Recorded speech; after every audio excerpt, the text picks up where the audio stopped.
D boss Darshan sir ವಿಚಾರವಾಗಿ ಸುಳ್ಳು ಸಾಕ್ಷಿ ಕೊಟ್ಟಿದ್ದ ಪೊಲೀಸರ ವಿರುದ್ಧ ಇನ್ನೇನು ಪ್ರತಿಭಟನೆ ಮಾಡಕ್ ಎಲ್ಲಾ ತರ ತಯಾರಿಯನ್ನು ಮಾಡ್ಕೊಂಡ್ರ ಎಲ್ಲಾ ಕಡೆ ಪಬ್ಲಿಷ್ ಮಾಡ್ಯಾರ. ಅದ್ರೊಳಗೆ ನ್ಯೂಸ್ ಒಳಗೂ ತೋರ್ಸ್ಯಾರ. ಈಗ ಅಷ್ಟೆಲ್ಲಾ ತೋರ್ಸಿದ್ರು ಸುಮ್ಕೋತಾರ. ಇದು ಕನ್ಫರ್ಮ್ ಆಗತ್ತ ಅದು ಸುಳ್ಳು ಸಾಕ್ಷಿನೇ ಅಂತೇಳಿ. ಈ ಕೋರ್ಟ್ ಒಳಗೆ ಏನೇನೆಲ್ಲ ಮಾತಾಡ್ಯಾರ, ಏನೇನೆಲ್ಲ ವಾದ ವಿವಾದಗಳು ಆಗ್ಯಾವ, ಅದನ್ನ ನೀವು ನೋಡಕ್ ಹೆಂಗ್ ಸಾಧ್ಯ ರೀ?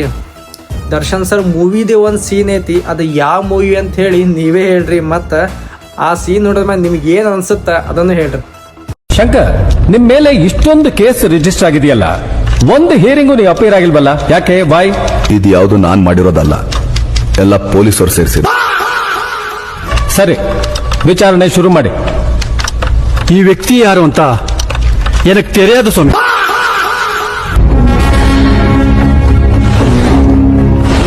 ನಾನೀಗ ಪೂರ್ತಿ ನೆನಪಿನ ಶಕ್ತಿ ಕಳ್ಕೊಂಡಿದ್ದೀನಿ ಸ್ವಾಮಿ. ಕೆಲವೊಂದ್ ಸರ್ತಿ ನಾನ್ ಯಾರು ಅಂತ ನನ್ಗೆ ಗೊತ್ತಾಗಲ್ಲ.